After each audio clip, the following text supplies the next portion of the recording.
आज़ादी के बाद से भारत में अनगिनत सामूहिक हत्याएं हुई हैं। एक समय बिहार में जाति आधारित मिलिशिया ने असहाय ग्रामीणों का नरसंहार करना अपना शगल बना लिया था। 1990 के दशक में पंजाब में अशांति के दौरान हथियारबंद खालिस्तानियों ने लंबी दूरी की बसों को रोककर हिंदू यात्रियों को बाकी लोगों से अलग करके उन्हें गोलियों से भून दिया। अगस्त 2000 में आतंकवादियों ने अमरनाथ यात्रा कर रहे 36 लोगों को गोली मार दी। जुलाई 2017 में भी यही घटना दोहराई गई। हालांकि हताहत होने वाले लोगों की संख्या कम थी। इनमें से लगभग हर त्रासदी के कारण राजनीतिक उथल पुथल मची और इससे कहीं अधिक बड़ी घटना होने का खतरा था। फिर भी 1914 में सराजेवो में ऑस्ट्रिया के राजकुमार आर्कड्यूक फ्रांज फर्डिनेंड की हत्या के कारण एक भयानक विश्व युद्ध शुरू हुआ। इस युद्ध में 1.5 से 2.2 करोड़ लोग मारे गए, जबकि अन्य त्रासदियां ऐसे मोड़ बन गई जब इतिहास ने पलटने से इनकार कर दिया।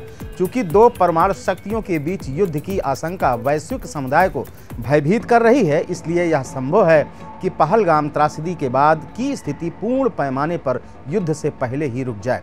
प्रधानमंत्री नरेंद्र मोदी के सामने सबसे बड़ी चुनौती आतंकवादियों और उनके समर्थकों को करारा जवाब देना है, साथ ही उन्हें किसी बड़े क्षेत्रीय संघर्ष में घसीटे जाने से बचना है।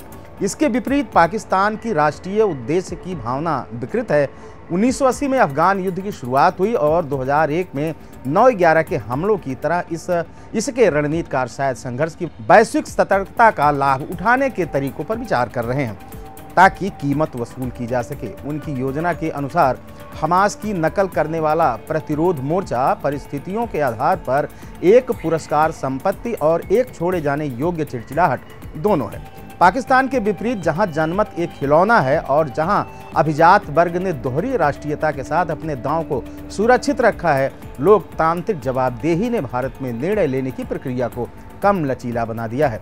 यह लगभग अकल्पनीय है कि 1960 में सिंधु जलसंधि के साथ जवाहरलाल नेहरू की उदारता या शिमला 1972 में इंदिरा गांधी के द्वारा गलत उदारता का प्रदर्शन आज के भारत में दोहराया जा सकता है।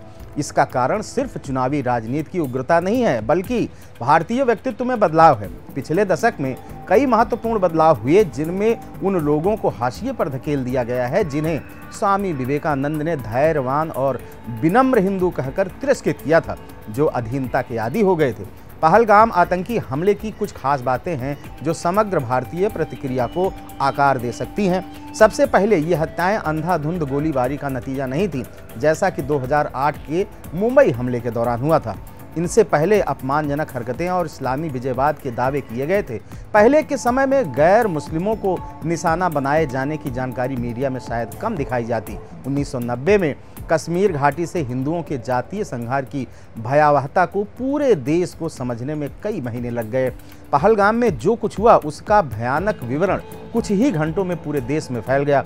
दूसरा, अपनी पत्नियों और बच्चों की आंखों के सामने बेरहमी से मारे गए 26 लोगों में से ज़्यादातर भारत के लगभग हर क्षेत्र से कश्मीर आए थे।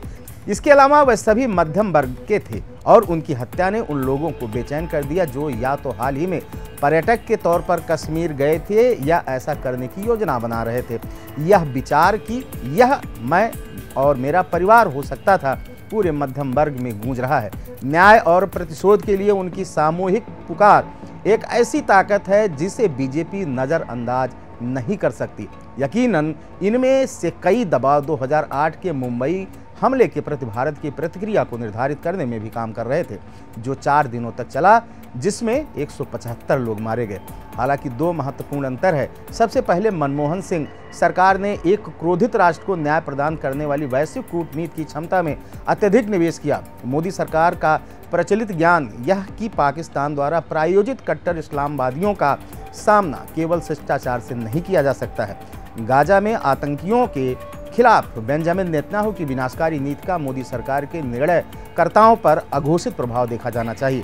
हालांकि इसका मतलब यह नहीं है कि भारत के पास इजराइल के युद्ध की नकल करने की सुविधा है, लेकिन यह सुझाव देता है कि सशस्त्र बल और अन्य एजेंसियां बाहरी विचारों से विवश नहीं होंगी। अंत में, अगर 2019 में सर्जिकल स्ट्राइक और बालाकोट जवाबी कार्रवाई नहीं हुई होती तो मोदी से लोगों की उम्मीदें मापी जाती। दुर्भाग्य से मीडिया की तलवारें लहराने से लोगों में बेचैनी बढ़ रही है। अगर इसे जारी रहने दिया गया तो इसका प्रतिकूल असर होगा और विपक्ष द्वारा प्रधानमंत्री को कागजी शेर कहकर उन पर ताने कसने की नौबत आ सकती है। वैकल्पिक रूप से पाकिस्तान के वास्तविक या काल्पनिक छद्मों के खिलाफ कार्रवाई के माध्यम से राष्ट्रीय सुरक्षा को बढ़ाने के लिए उग्रवादियों के बीच प्रलोभन हो सकता है। यह याद रखना चाहिए कि अपने राजनीतिक अस्तित्व के लिए भाजपा हिंदू एकीकरण पर निर्भर है। वक्फ संशोधन अधिनियम को आम मुसलमानों के सामने जिस तरह से पेश किया गया है उसे देखते हुए जमीनी स्तर पर सांप्रदायिक संबंध काफी तनावपूर्ण है। विभिन्न राज्यों में स्थानीय स्तर पर होने वाली गड़बड़ियों से इसकी नाजुकता स्पष्ट है। जब तक मध्य भारत को यह महसूस नहीं होता कि उसके गुस्से को प्रभावी कार्रवाई से दूर किया गया है, तब तक सरकार घरेलू मोर्चे पर आग बुझाने में व्यस्त हो सकती है। फिलहाल तो भारत की खामोशी किसी बड़े अंजाम की ओर इशारा करती है। खबर में यहीं तक, दीजिए इजाजत। आप देख रहे थे अनादि टीवी का डिजिटल प्लेटफॉर्म। मेरा नाम विवेक है। शुक्रिया, नमस्कार।